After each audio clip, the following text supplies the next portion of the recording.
police had found 4 hours of dictaphone tapes in amongst things that they found at one of his campsites. The police had then told us that on these tapes he'd made further threats to members of the public because he was unhappy with some of the things that had been reported in the media. I think the first thing that I remember that springs to mind is that you relayed all of this information. There was a big pause and you said to us to take a moment to let that sink in.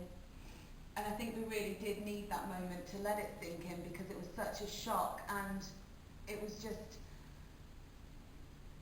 incredible. It was something that nobody had seen coming, and it made our job even more intense because we had to make sure that we were being careful with what we were saying and what we were doing. You suddenly realise what your responsibility is as a journalist. You know, you've got this great bit of information, but the police have told you outright you cannot broadcast this because this could, you know, ultimately lead to somebody else's death.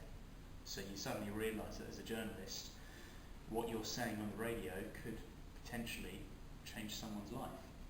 I think, you know, Metro radio station, it's been here for years, and we are the local station in Newcastle.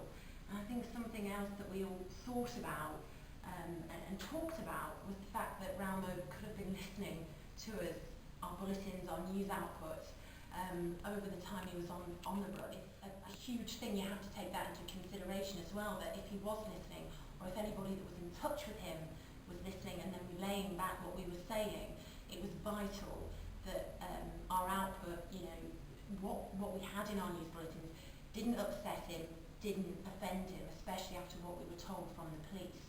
And I remember a letter as well from the Chief Constable saying that this was a matter of life and death. And I think when you hear that from a senior member of the police force, it really sinks in that, you know, what you've been told is a huge deal, and you have to be so careful with the news output, what you're putting together, the way you write, what you say.